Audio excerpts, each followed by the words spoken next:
Buenas noches, mi nombre es Manuel José Gómez Restrepo, soy docente asociado a la Universidad San Buenaventura de Medellín y voy a presentarles mi ponencia, El derecho fundamental a la maternidad de la mujer trabajadora, un análisis de la jurisprudencia constitucional.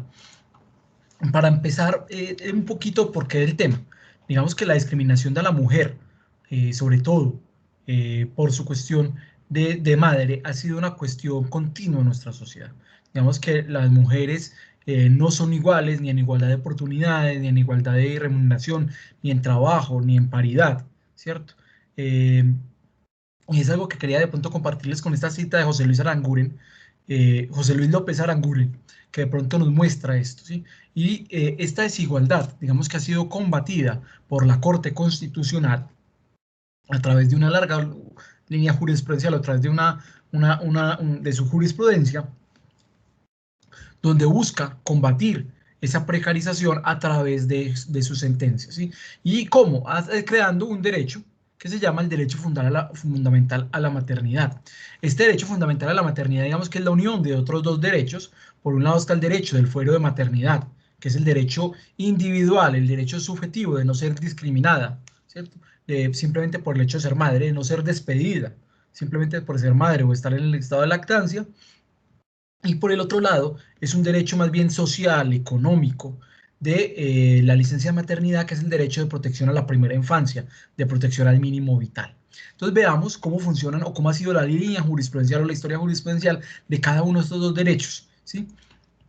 Entonces digamos que el fuero de maternidad ha sido creado a través de una larga línea jurisprudencial, empieza más o menos en el 92, que ha tenido sus altas y sus bajas, sus avances y sus retrocesos, pero que realmente, y eso sí hay que ser muy específico, a pesar de que uno puede encontrar las primeras sentencias, empieza realmente en el 92, empieza realmente en el 97 con la C470 del 97. Ahí es que uno puede decir, aquí sí ya se crea el derecho al fuero de maternidad.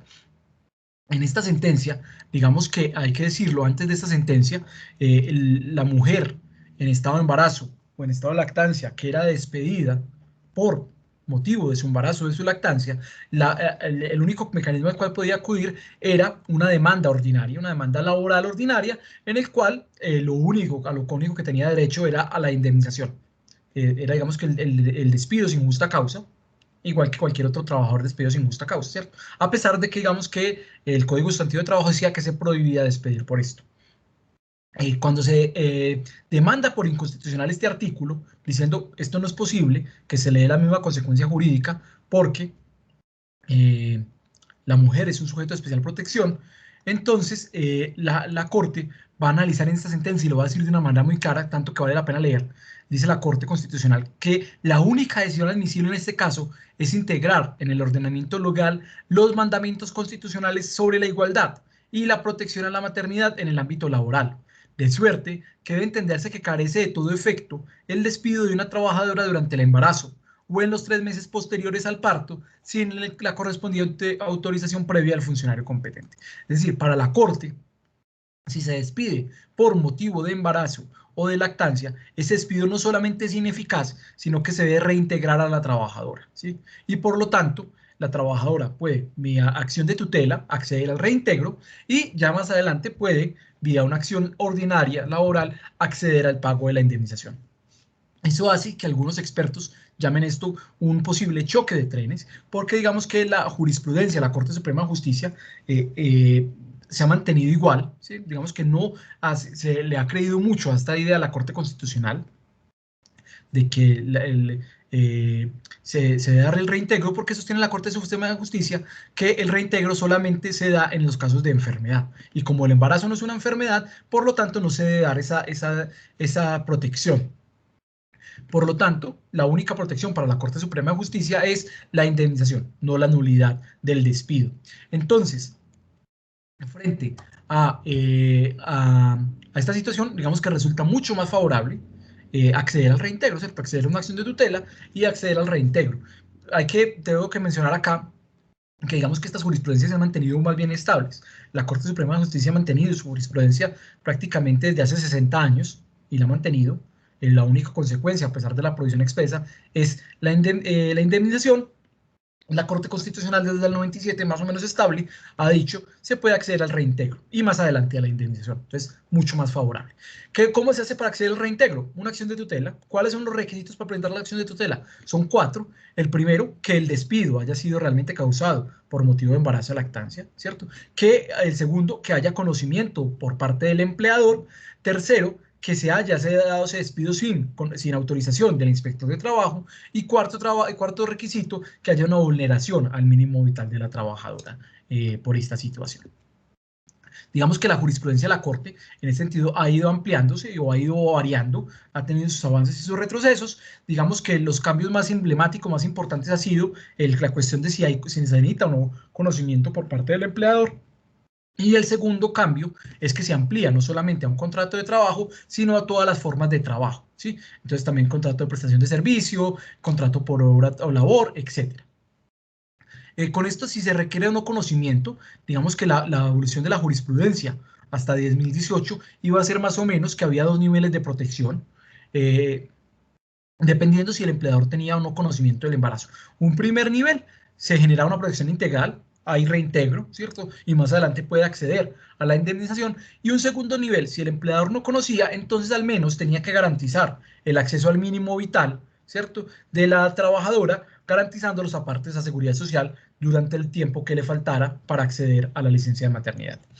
Aquí es importante mencionar las SU 070-2013, esta sentencia, digamos, que va a organizar, va a unificar los criterios jurisprudenciales, va a dar, digamos, que los diferentes tipos de criterios para organizarlos a todos los tipos de trabajo y también lo va a organizar a todos los diferentes tipos de contratación laboral.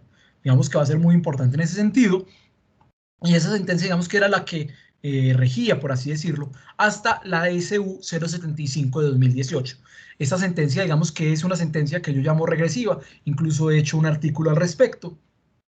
Eh, Se presentó en el CID hace 2 años, y esta sentencia, digamos que elimina el segundo nivel de protección, elimina este nivel cuando el empleador no tiene conocimiento, porque en palabras de la Corte, la obligación de asumir el pago de las cotizaciones de seguridad social es una carga económica desproporcionada para el empleador, porque digamos que este no tiene nada que ver porque no conocía el estado de gravidez de la trabajadora y por lo tanto es simplemente un ejercicio a nivel de libertad contractual.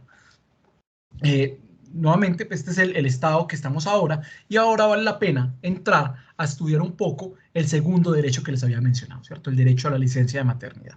Este derecho a la licencia de maternidad es muy interesante porque a pesar de que tradicionalmente se ha considerado como un derecho prestacional, ¿cierto? Es decir, un dinero que se le debe dar a la trabajadora que está en estado de trabajo, pues en estado de embarazo o de lactancia y no puede, o criando al niño y por lo tanto no puede trabajar. Digamos que la jurisprudencia de la Corte Constitucional ha ido evolucionando diciendo esto sí se puede tutelar, ¿sí? Porque los derechos prestacionales, recordemos, no se pueden tutelar. Digamos que incluso en las primeras, ¿por qué razones? Porque la Corte dice que esta licencia de maternidad se hace necesaria para el disfrute de otros derechos, sí considerados fundamentales, ¿cierto? Entonces, digamos que esa ha sido la tesis, y es que ¿cuáles son esos derechos? Como el derecho a la salud, a la dignidad, los derechos de los niños y al mínimo vital. Para poder garantizar esos derechos fundamentales, se necesita también garantizar el derecho a la licencia de maternidad, y por eso esta sería tutelable. Vamos a ver cómo va avanzando, y ya digamos que en los últimos años ya sí lo considera un derecho fundamental autónomo, pero en sus primeras sentencias la Corte ha dicho en ciertas situaciones la licencia de maternidad sí se puede tutelar, sobre todo para garantizar esos derechos que les mencionaba, ¿cierto? El mínimo vital, el derecho de los niños a la salud, etcétera. Se puede considerar una forma idónea de pedir que se cancele esa prestación que es la licencia de maternidad. Hasta el 2003, digamos que la Corte, para que se pueda tutelar la licencia de maternidad, exigía dos requisitos, ¿cierto? El primero, que la licencia constituyera el salario de la mujer gestante, ¿cierto? Fuera su única forma de subsistencia, o sea, es decir, se garantizara, se estuviera atacando su mínimo vital o vulnerando su mínimo vital. Y en segundo, que la tutela fuera presentada en los 84 días siguientes al parto, es decir, en el plazo de la licencia. Este fue problemático, se volvió muy problemático porque las EPS empezaron a dilatar el proceso, esperando que pasaran los 84 días. Entonces a muchas mujeres se les impedía acceder a esta acción de tutela. Esto va a cambiar en las T999 del 03, digamos que siguiendo los salvamentos de voto de Jaime Araujo Rentería, donde dice, vea, es que no pueden ser solamente 83 días, tiene que ser un año, porque el año es, digamos que el primer año de vida goza de una protección especialísima por parte de la Constitución, ¿sí?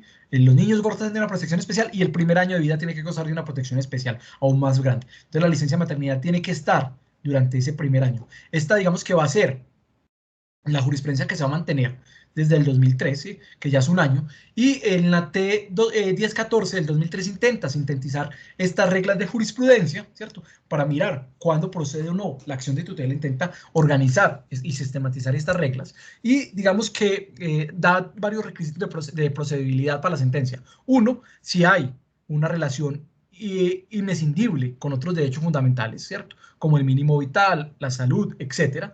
Sí, se tiene que hacer antes de un año, el requisito que les acabo de decir se amplió 84 días a un año, y por último, que se tiene que hacer la reclamación a la EPS y la EPS ya ha dicho que no, ¿cierto? ¿Y cuándo se tiene que hacer la reclamación a la EPS? Antes de los 84 días, que es el periodo que dura la licencia de maternidad normalmente, para mostrar que sí hay una afectación al mínimo vital. ¿Quién tiene que pagar? Y digamos que es también lo que organiza la T 1014-2003. Tiene que pagarla generalmente la EPS, excepto si el empleador de la trabajadora no hubiera pagado las cotizaciones, en cuyo caso lo que corresponde es al empleador.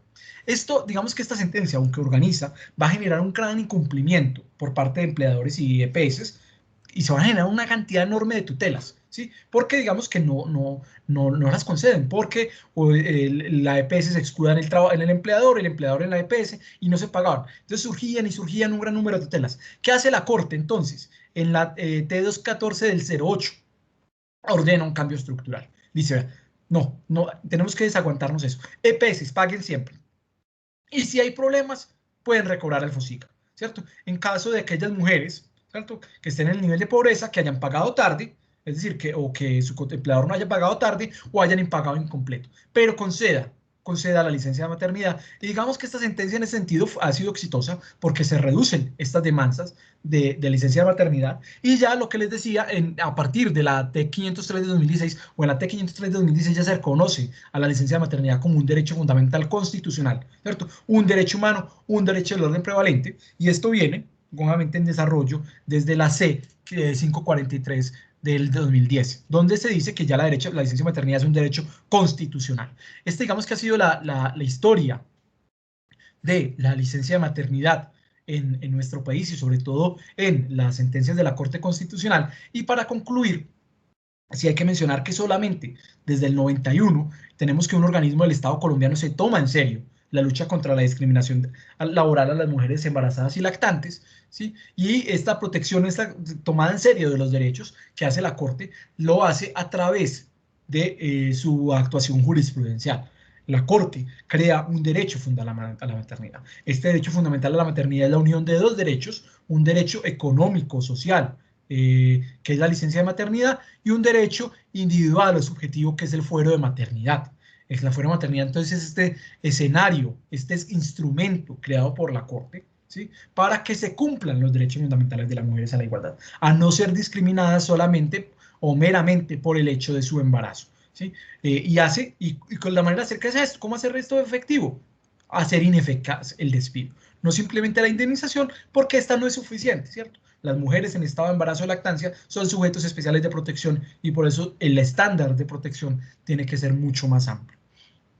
Y la licencia de maternidad, ¿cierto?, a pesar de que inicialmente es considerado, y lo vemos en esta jurisprudencia de la Corte, era simplemente considerado como un derecho prestacional, va a poder ser exigido como un derecho fundamental si este es el único medio que se tiene para subsistir, si se están afectando otros derechos. Este derecho a la licencia de maternidad se puede exigir a las EPS privadas o públicas, o al empleador si este no ha afiliado a la trabajadora. Y por último, para concluir, muchachos y personas que me están escuchando, en Colombia la violación a los derechos fundamentales de las mujeres es continua, histórica y sistemática, ¿sí? Y digamos que eso se puede apreciar en el trabajo que entrego para el CID. Y una pequeña de parte de esto puede ver en la cantidad de sentencias que ha tenido que hacer la Corte para cuando se toman los derechos en serio, ¿sí? La labor de la Corte en ese sentido es invaluable.